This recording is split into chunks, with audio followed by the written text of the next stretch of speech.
a cooperation that enhances the exchange of expertise, the coordination of efforts, and the development of more effective joint responses to regional and international challenges. In closing, Mr. President, Somalia reiterates its support for strengthening the strategic partnership between the United Nations and the Gulf Cooperation Council in a manner that reinforces the foundations of peace, security, and stability, and enhances multilateral work to confront shared challenges and to build a more prosperous future for the peoples of the region. And we express our appreciation to the efforts that Bahrain is making on the presidential statement on cooperation between the United Nations and the Gulf Cooperation Council, which paves the way towards a stronger partnership with more coordination in the future. I thank you. I thank the representative of Somalia for the statement. I now give the floor to the representative of Panama. Gracias. Thank you. Your Excellency Abdul Latif bin Rashid Al Zayani, Minister for Foreign Affairs of the Kingdom of Bahrain. We are pleased to extend a warm welcome to you, and we express our appreciation to you, your team, and your country as you take up the Security Council presidency this month. You can count on our staunch cooperation. Furthermore, we are grateful for the briefings provided by Mr. Khaled Kiari, Assistant Secretary General for the Middle East, Europe, the Americas, Asia, and the Pacific, and His Excellency Mr. Jassim Al-Budaiwi, Secretary General of the Gulf Cooperation Council. We thank them for the valuable explanations that they provided in their briefings. The current international political backdrop is exerting significant pressure on the multilateral system that we have forged on the basis of the values of this organization. Multilateralism needs to adapt and stand stronger to respond to increasingly complex and interconnected threats. In this context, it is fundamental to strengthen regional organizations to preserve the balance and effectiveness of the international order. This must be done strictly in accordance with the principles and purposes enshrined in the Charter of the United Nations, as well as with full respect for international law. Panama aspires to be a member of a UN that is capable of preventing conflicts before they occur, of finding sustainable solutions, reacting promptly to humanitarian emergencies, and effectively coordinating its efforts on the ground, as well as a UN that faithfully represents the diversity of people around the world.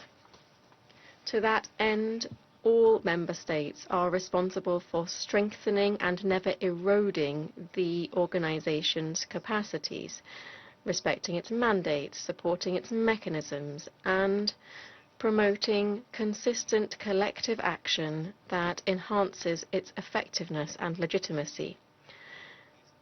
Preventing conflicts is more effective and less costly than responding to them. Hence why it is so essential to invest in early warning systems in regional organizations, to strengthen preventive diplomacy and consolidate effective negotiation and mediation mechanisms. Mr. President, close cooperation with the Gulf Cooperation Council and with other regional bodies, as well as with the UN system, particularly with the Security Council, is essential to garnering a more comprehensive understanding of the complexity of current challenges and to providing coordinated, legitimate, and effective responses to them.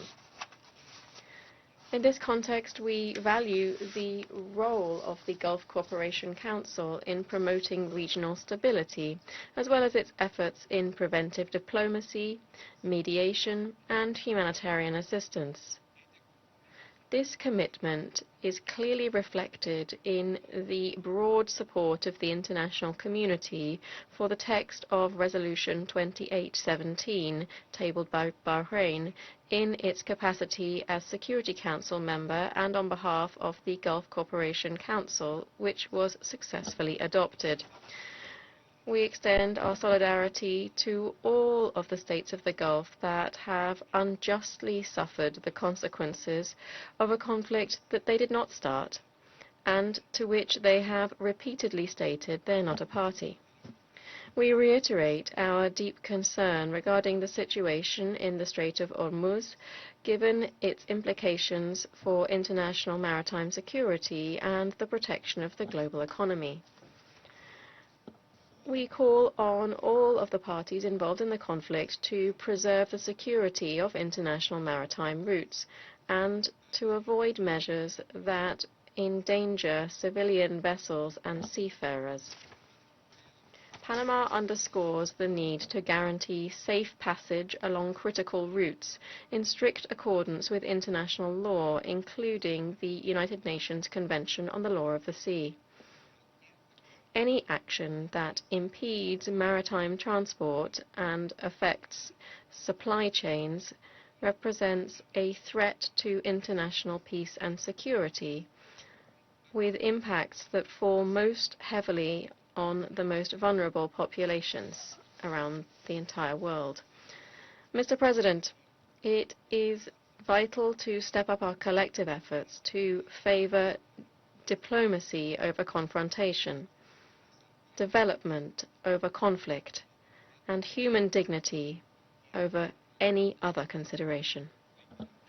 We therefore reiterate our support for those states and actors who resolutely support peace, cooperation, and the peaceful settlement of disputes, convinced that only through these principles will it be possible to advance towards a fairer, more inclusive and sustainable international order for present and future generations. Thank you very much. I thank the representative of Panama for the statement. I now give the floor to the representative of Latif. Thank you, Mr. President. At the outset, I would like to extend sincere congratulations to the Kingdom of Bahrain on assuming the presidency of the Security Council for the month of April, and warmly welcome you, Excellency, presiding over this meeting.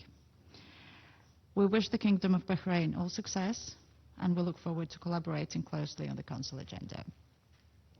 I also pay tribute to the United States for the outstanding presidency of the month of March. And I welcome the Secretary General of the Gulf Cooperation countries, Mr. Jassim Al-Budaiwi, to this meeting, and thank him and Assistant Secretary General Khalid Khiari for their valuable briefings. Mr. President, Latvia welcomes the Council's meeting on the cooperation between the UN and the GCC.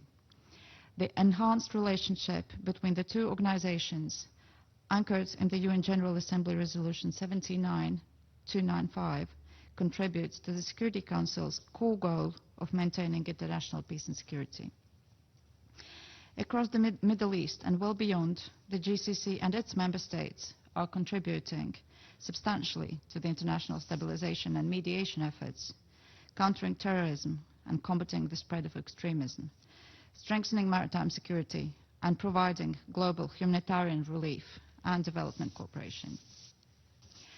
Building closer ties is ever more important in times of heightened geopolitical tensions and the spiraling conflict in the wider Middle East.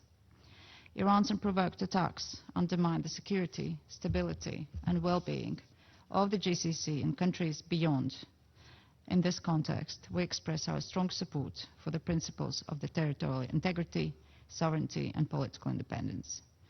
Latvia calls for de-escalation, protection of civilians and civilian infrastructure, and full respect of international law by all parties, including the principles of the United Nations Charter and international humanitarian law. On 11th of March, Latvia voted in favor of the Resolution 2817 submitted by Bahrain on behalf of the states of the Gulf Cooperation Council and Jordan. The said resolution, co-sponsored by 136 UN member states, is a clear example of the fruitful cooperation between the two organizations, proving that a cohesive regional effort can unite a broad international community. And we reiterate full solidarity with our GCC partners and condemn in the strongest terms the attacks continuously launched by Iran on its regional neighbors. Mr. President, Iran's actions and use of its proxies, Hezbollah, Houthis and others, to destabilize the wider Middle East severely undermine international peace and security. Iranian attacks against the GCC are enabled by Russian military intelligence and technological support.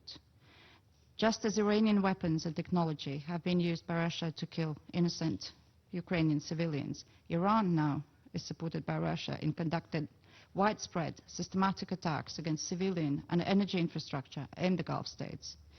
And we call on Iran to halt its deliberate and unjustifiable attacks against civilians and critical infrastructure in the GCC that constitute violation of international law and international humanitarian law. Equally unacceptable is the closure of the Strait of Hormuz, which threatens the global economy, energy supplies and agricultural production by disrupting trade in fertilizers. And we welcome the declaration adopted on the 19th of March by the Council of the International Maritime Organization and underline that Iran must comply with Resolution 2817 and ensure freedom of navigation in the Strait of Hormuz.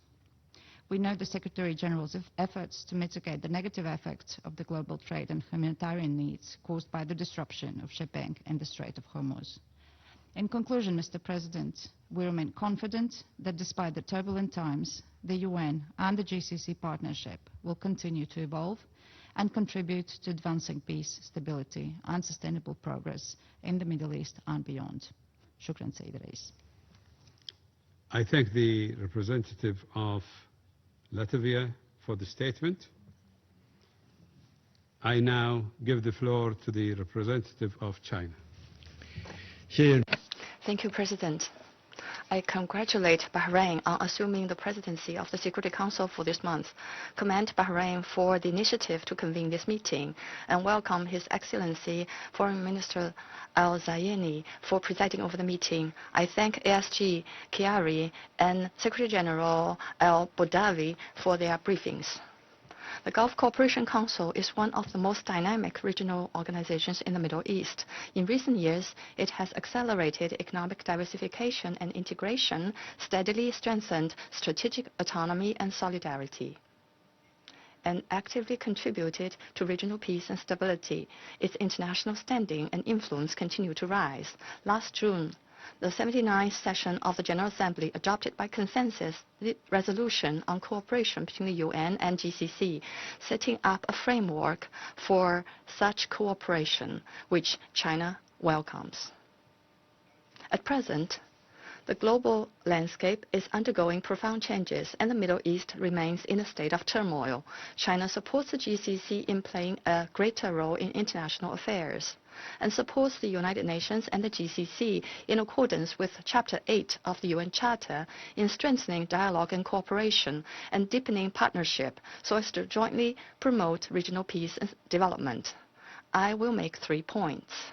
First, we must firmly uphold the correct direction for global progress. Cooperation between the UN and the regional and sub-regional organizations is both an explicit requirement of the UN Charter and an important embodiment of multilateralism in practice. China appreciates the GCC countries' long-standing adherence to pragmatic and balanced foreign policies and their active pursuit of diversified diplomacy. We support and encourage the GCC to continue this fine tradition, resolutely uphold the purposes and principles of the UN Charter, practice genuine multilateralism, safeguard an international system with the UN at its core and an international order based on international law, and promote global governance toward greater fairness and justice. Second, we must actively pursue political solutions to hotspot issues. The use of force cannot bring peace. Political settlement is the fundamental way forward. GCC states enjoy unique advantages in understanding the root causes of regional conflicts. The Council should strengthen communication with GCC states, maximize the convergence of political will for political solutions, and enhance efforts in such key areas as conflict prevention, diplomatic mediation, and post-conflict reconstruction. China supports regional countries in upholding a vision of common, comprehensive, cooperative, and sustainable security, resolving differences through dialogue and consultation, building a collective security architecture for the Gulf, and fostering lasting good neighborly relations. Third, we must support the development and prosperity of regional countries. GCC states are rich in energy resources, and their economic diversification is gaining momentum.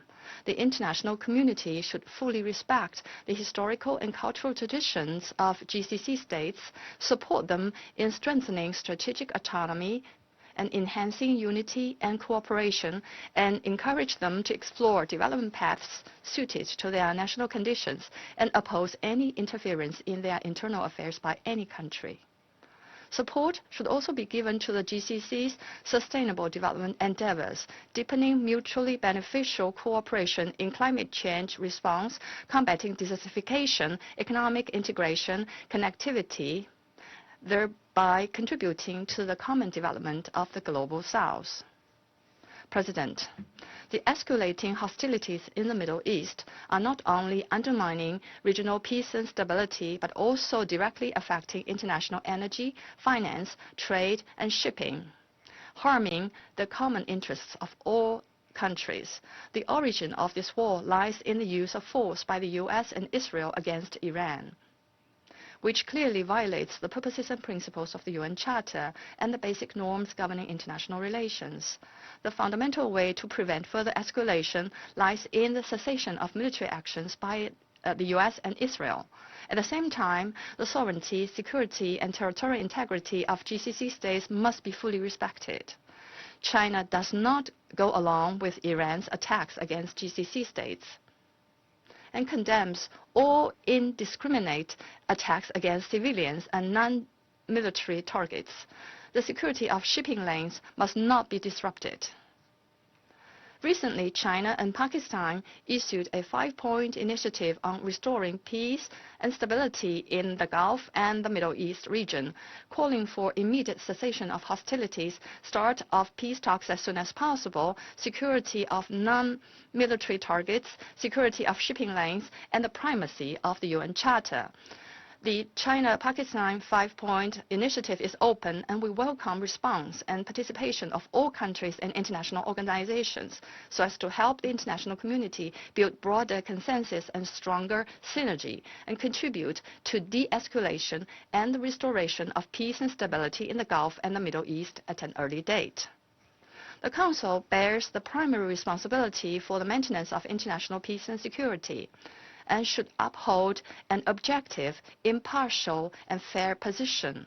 Under the current circumstances, authorizing member states to use force would amount to legitimizing the unlawful and indiscriminate use of force, which would inevitably lead to further escalation of the situation and lead to serious consequences. The Council must proceed with caution and play an active role in de-escalating the situation and restoring dialogue and negotiations. President, China is a good friend and good partner of the GCC states and has established strategic partnerships with the GCC and all its member states. In December 2022, President Xi Jinping and leaders of GCC states held the first China-GCC summit, jointly charting a new blueprint for the development of practical cooperation between China and the GCC. China stands ready to further strengthen communication and coordination with the GCC states, actively implement the outcomes of the summit, deepen cooperation across all fields, and jointly take China-GCC relationships to new depth and greater substance, making new contributions to regional peace, stability, and development. I thank you, President. I thank the representative of China for the statement. I now give the floor to the representative of Greece. Thank you, Mr. President. We extend our sincere congratulations, Your Excellency, Minister Al-Sayani, on the assumption of the presidency in April.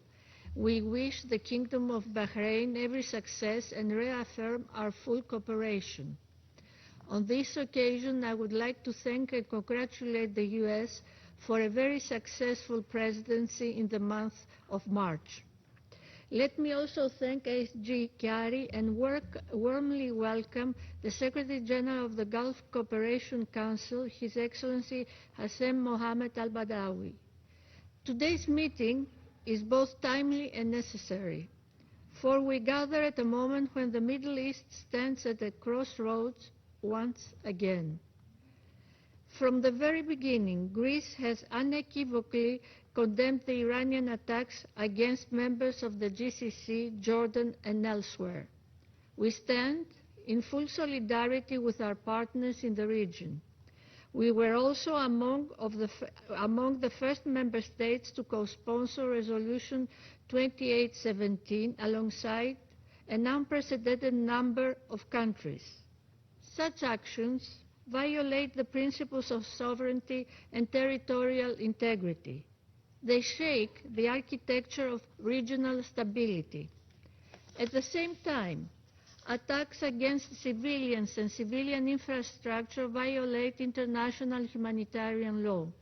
We condemn such attacks, and we underline once again the need for maximum restraint.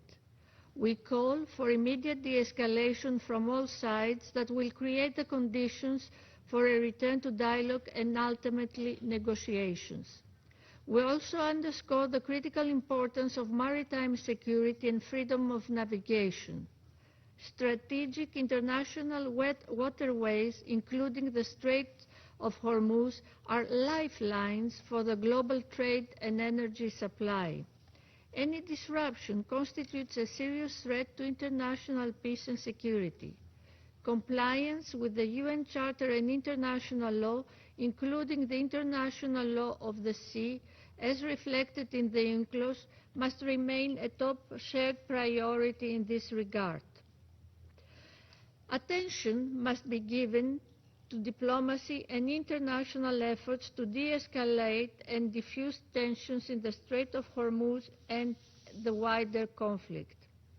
Mr. President, since its establishment, the GCC has cultivated political credibility. It has contributed to various mediation efforts and humanitarian engagement in a way that complements and reinforces the work of the United Nations. Hence, it is evident that the Security Council, although carrying the primary responsibility for the maintenance of international peace and security, is well complemented by the GCC. Our cooperation rests on solid foundations: respect for international law, the UN Charter, and the independence, sovereignty, and territorial integrity of states in all the serious challenges to international peace and security we are facing, from Gaza and Iran to Ukraine. As envisioned in the UN Charter, such cooperation with regional organizations is essential. It provides the bridge between the global vision of the UN Charter principles and regional conditions and reality. Mr. President, my country's ties with the Arab world are deep and enduring. They are rooted in history, enriched by culture, and strengthened through cooperation, serving on this council alongside Bahrain. We remain committed to acting as a voice for dialogue, diplomacy, and peace. There is vast potential in further strengthening UN-GCC cooperation in various fields, such as conflict prevention, mediation, counter-terrorism, and humanitarian response. But also, beyond this, in empowering women as agents of peace, in giving youth a stake in stability, in addressing food, water, and environmental challenges as drivers of security.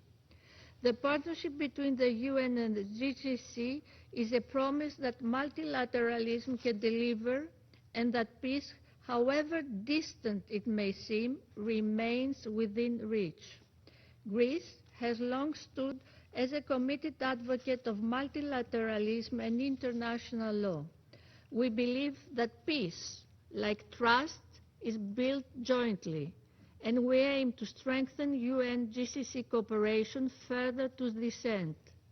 In conclusion, Greece reiterates its call for restraint, for dialogue and for diplomacy at a time when neither the Arab region nor the world can afford another prolonged spiral of violence. It is clear that if we act together, we can move from crisis management to peace building. For in the end, peace is not forged in isolation, it is forged through cooperation. Shukran.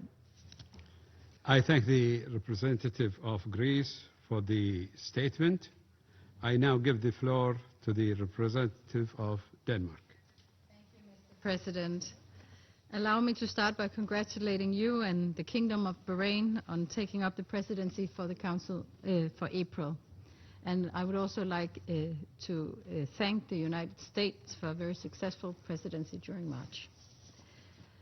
Let me also thank ASG Chiari and the Secretary General of the Gulf Cooperation Council, Yassim Al-Boudawi, for their briefings. Foreign Minister Al-Sayani, thank you for your presence here today.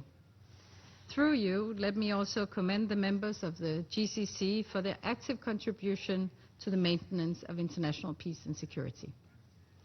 Denmark also welcomes the Council agreement on the presidential statement and commends Bahrain for its efforts in this timely initiative. Mr. President, we meet today in the shadow of a regional escalation of major proportions, one which demands the continued attention of this Council and also call for the close cooperation between the UN and the GCC. We are deeply concerned by the continued escalation of the situation in the Middle East. Over the past month, we have seen a large number of countries in the Gulf being drawn into a conflict not of their making. This has profound and grave implications, not only for the people across the region, but for international peace and security. We reiterate our call for the protection of civilians and full respect for international law, including international humanitarian law. Let me recall Denmark's strong condemnation of Iran's continuous attacks on the countries in the region. We stand in full solidarity with the GCC and other countries concerned. As these attacks continue, we are witnessing grave consequences for the region and beyond, including for the global economy. We welcome the Secretary General's recent appointment of Jean Arnaud as personal envoy and the establishment of a dedicated task force to develop and propose technical mechanisms in the Strait of Hormuz to meet humanitarian needs. Denmark hopes that this could be an important confidence-building measure in the region. Mr. President, the GCC is an important and valuable partner in the region, one that has consistently used its voice to call for de-escalation and good neighborhood relations. We welcome the active and constructive role of the GCC in advancing regional stability. And in this regard, we welcome the adoption of Resolution 2817 and call for its full and swift implementation. Denmark stresses the importance of safeguarding maritime routes and freedom of navigation in accordance with international law, as well as the safety and security of supply chains, shipping, seafarers, and the stability of global energy markets. The Strait of Hormuz must be reopened immediately. The current situation is unacceptable, and the repercussions risk spinning out of control. To this end, we are engaging actively in the negotiations on the draft resolution led by Bahrain to ensure a strong message from a united Council. Mr. President, in closing, a close partnership between the UN and GCC is vital to advance regional stability. We look forward to the continued cooperation in pursuit of lasting peace and prosperity for the region and beyond. I thank you. I thank the representative of Denmark for the statement. I now give the floor to the representative of the United States. Thank you, Mr. President. Thank you, Secretary General Abu Dhabi, good to see you, and Assistant Secretary General Chiari for their briefings, and again, welcome Foreign Minister Al-Zayani, and congratulations to Bahrain on the start of its Council presidency. Colleagues, President Trump said during his visit to Riyadh last year and his first overseas visit of his second term that the nations of the Gulf Cooperation Council are at the forefront, are leading in creating a stable, peaceful, and prosperous Middle East.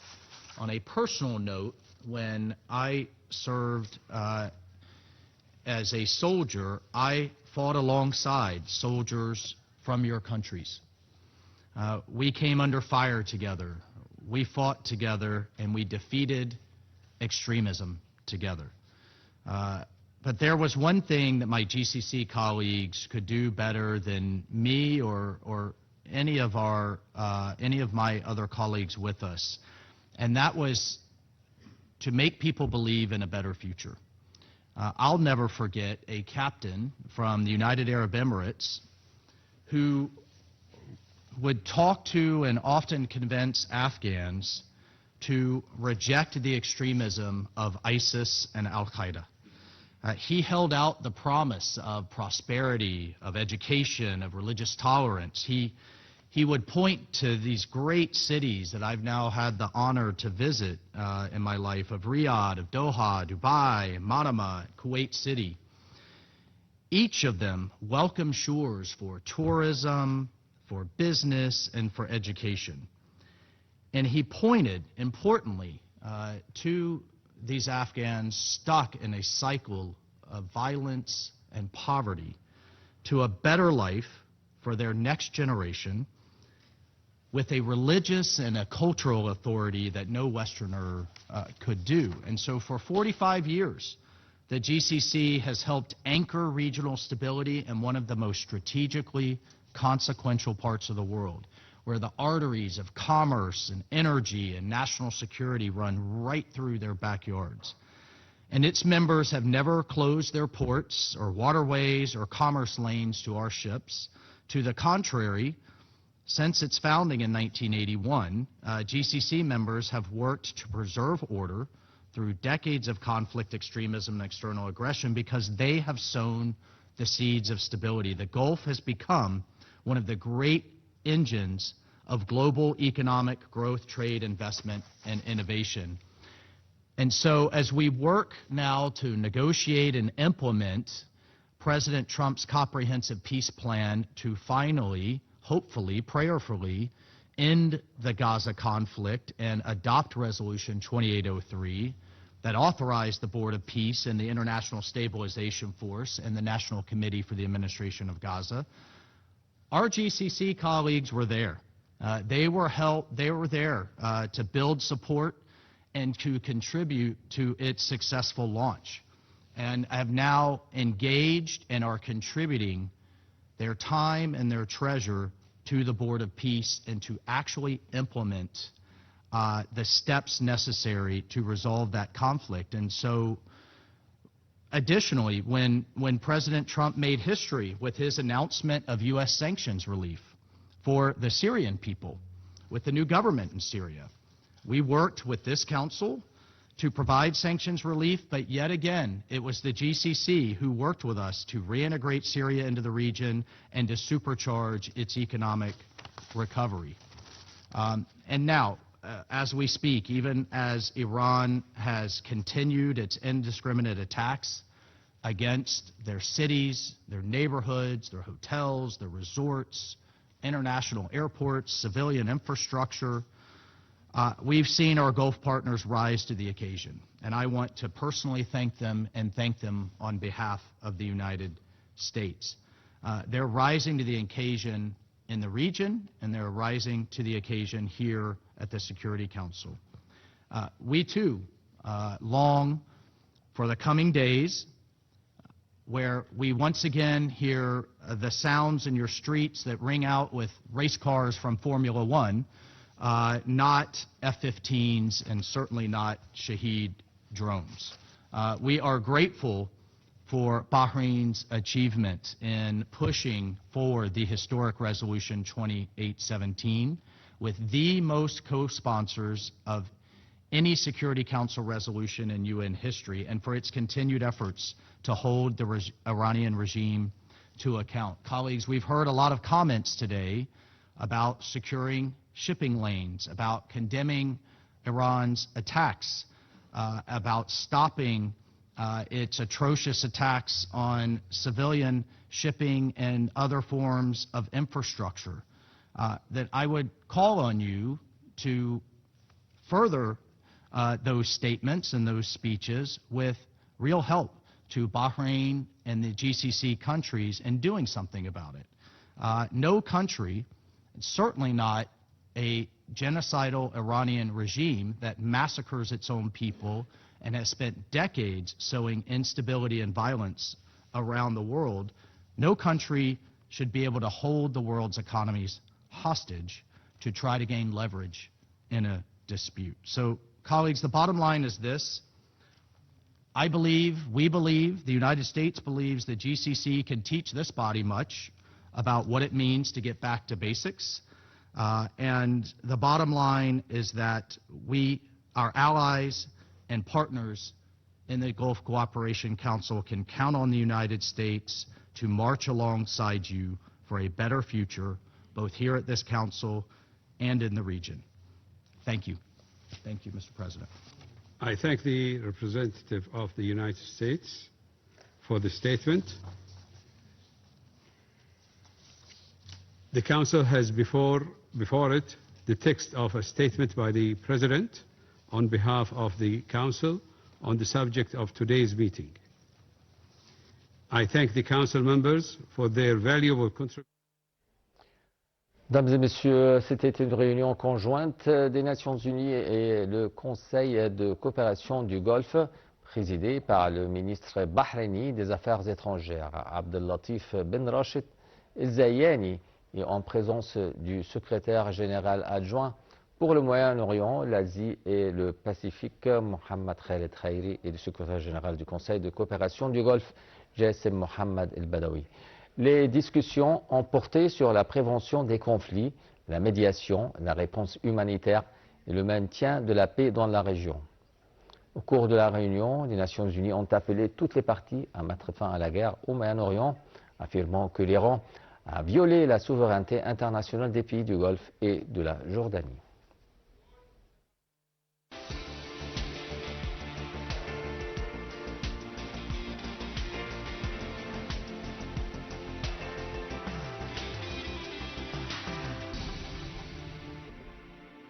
International law and international humanitarian law must always be respected.